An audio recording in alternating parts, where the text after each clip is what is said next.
しょ。こんにちは。今日はこの6番の出し縫いからコバ加工までやっていきたいと思います。このレザーソールを貼り付けて縫い付けてコバをきれいに磨いていきたいと思います。じゃあ出し縫いの前までパパッといっちゃいますね。基本的にはやることは貼り付けて余った分をカットしてドブ起こしをして縫い始める感じですね。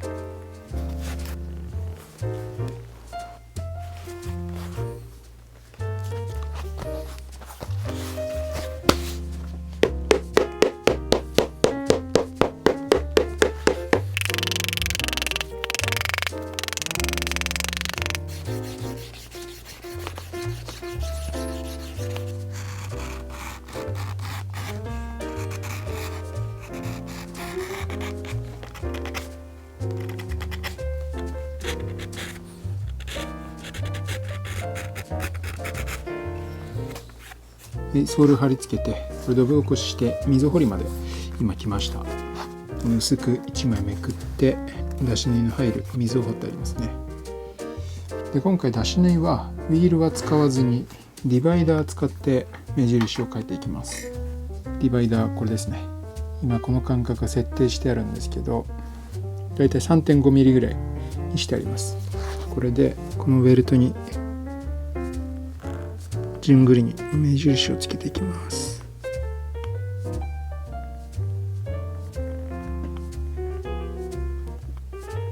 こんな感じで目印の小さな穴が開きます。これが出し縫いの糸を通す目印ですね。普段ウィールをかけるときはこのウィールは何番ですとかって言ってるんですけど、今この 3.5 ミリぐらいのピッチで言うとだいたい7番ぐらいのピッチになります。1インチの中、つまり 2.54 センチの中に7針ぐらい縫い目ができるという感覚です。じゃあ縫っていきます。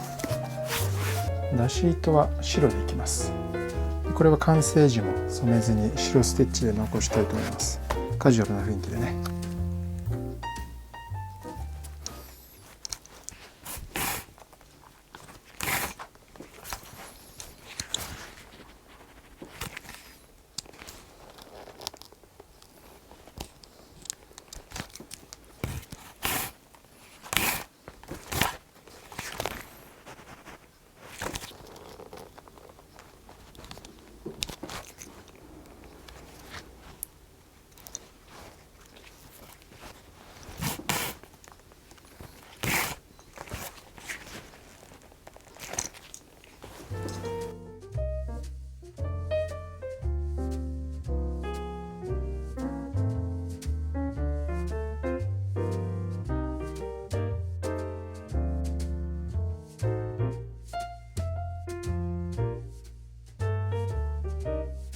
このナンバー6出し縫い終わりましてコバの加工をやっていきます。コバはね丸コバ加工したいと思います。普通コバっていうのはソールがあってカクッとコバを90度になるように仕上げるんですけど、ここの角度をこういう風に丸くコバの断面を丸く仕上げます。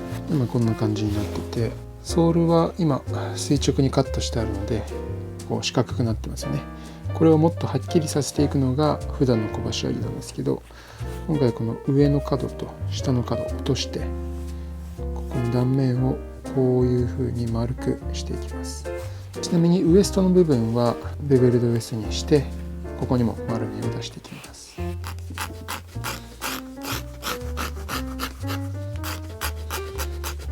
ウエスト部分のソールの端っこ、ここですね。これを押し込んでいきます。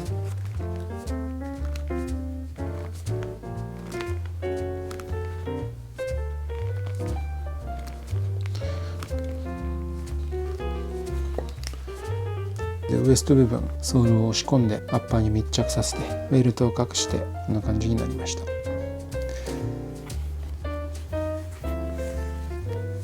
じゃあ次はフロント部分やっていきます。丸コバなんですけどいきなり丸くするんじゃなくてこの角を落としていって徐々に丸くしていく感じでいきます。まずはこのベルトの上面面取りしていきます。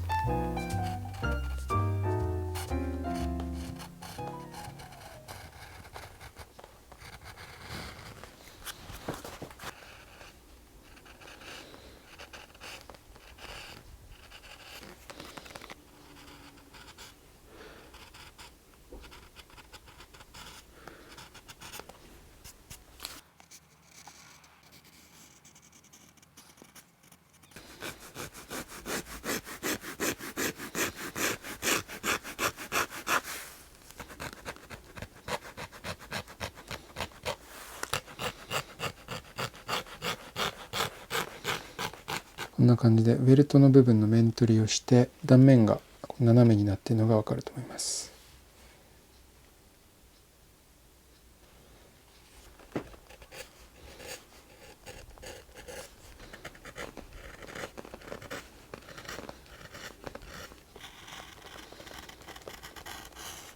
ソール側も面取りしました。今コバの出幅ね、ここ出過ぎなので、これをもっと詰めていきます。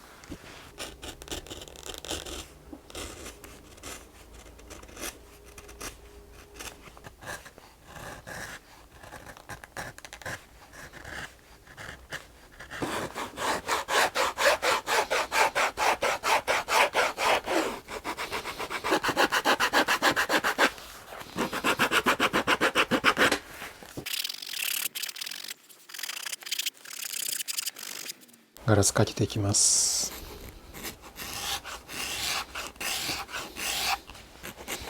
まず今このガラスはコバに垂直になるようにかけてます。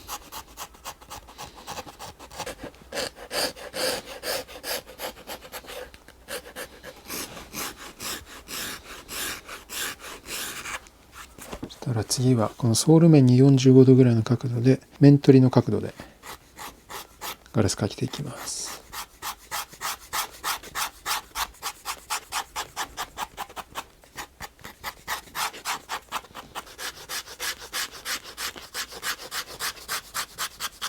ガラスでこんな感じに削りました。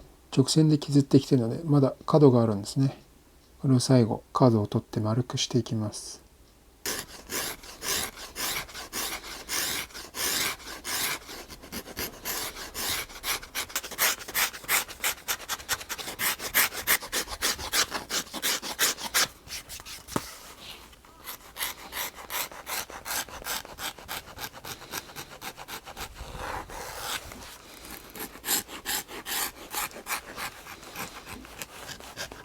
今度はサンドペーパーでやすっていきます。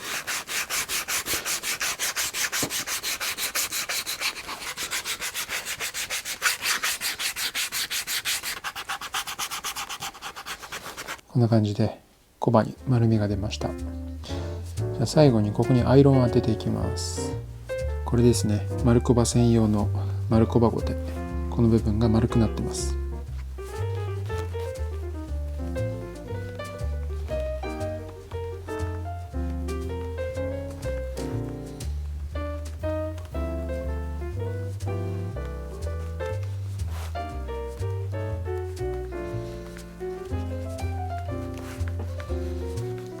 はい、ということでコバできました。ツルツルに磨き上げました。こんな感じですね。ピカッと光ります。コバの断面が丸くなっているのが分かりますね。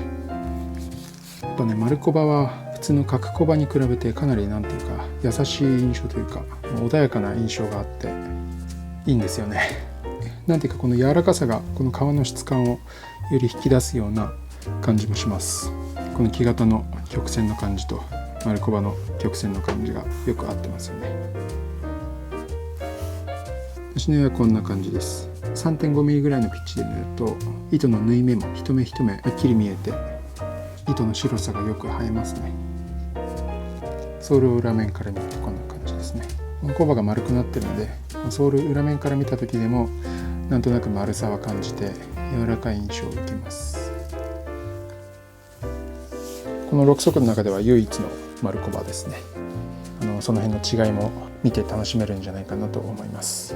概要欄に出てますハッシュタグティッシュ006で押してもらうと制作動画の一覧見れるようになってますのでよかったら見てみてください。本日の革靴の件でした。